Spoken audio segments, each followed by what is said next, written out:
રક્ષાબંધનના પવિત્ર પર્વને લઈને સુરત મહાનગરપાલિકાના આરોગ્ય વિભાગ દ્વારા શહેરમાં સઘન ચેકિંગ હાથ ધરવામાં આવ્યું છે।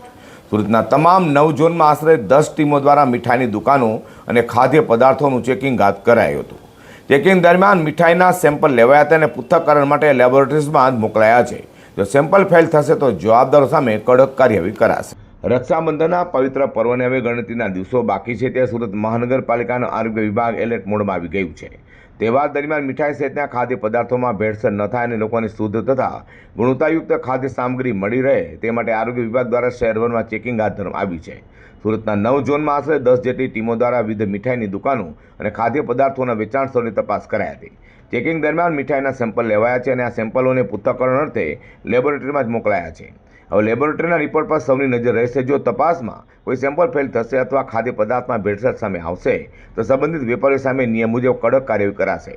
તહેવારના માહોલમાં લોકોના આરોગ્ય સાથે ચેડા કરનારો સામે સુરત આરોગ્ય વિભાગ દ્વારા લાલ આંખ કરાઈ રહી છે। T Patel food safety officer Surat મહાનગરપાલિકા। હાલ રક્ષાબંધનનો તહેવાર નજીક હોય સુરત મહાનગરપાલિકાના ફૂડ વિભાગ દ્વારા કુલ 9 ઝોનમાં 10 જેટલી ટીમો બનાવીને મીઠાઈઓનું વેચાણ તેમજ ઉત્પાદન કરતી વિવિધ સંસ્થાઓની સઘન ચકાસણી કરી રહ્યા છે। આ ચકાસણી દરમિયાન સદર સંસ્થાઓમાંથી નમૂનાઓ લઈ પૃથ્થકરણ સારું લેબોરેટરી મોકલી આપવામાં આવશે અને જો તેના રિપોર્ટમાં કોઈ ક્ષતિ જણાય તો કસૂરવારો વિરુદ્ધ ફૂડ સેફ્ટી એક્ટ હેઠળ પગલાં લેવામાં આવશે। સર, ખાસ કરીને કઈ રીતે આ લોકો ભેળસેળ કરતા હોય છે મીઠાઈઓમાં ભેળસેળમાં પ્રમાણમાં દૂધનો ગુણવત્તા હલકી વધારે તેમજ અન્ય તેમાં ખાદ્ય પદાર્થો કે લોટનું મિશ્રણ કરી આર્થિક લાભ કમાવાની વૃત્તિ હોઈ શકે છે। સર, રક્ષાબંધન તહેવારે હાલ હવે થોડા જ દિવસો છે તો કઈ રીતે આ રિપોર્ટ જલ્દી આવશે અને શું કાર્યવાહી કરવામાં હા, રક્ષાબંધનનો તહેવાર ઘણો નજીક હોય ડેઝિગ્નેટેડ ઓફિસરશ્રી દ્વારા ફૂડ એનાલિસ્ટને તાકીદ કરવામાં આવી છે કે રિપોર્ટ શક્ય એટલો જલ્દી આપી જાય તે માટે લેબોરેટરી પણ થોડી તૈયારીઓ એ પ્રમાણે કરી છે કે રિપોર્ટ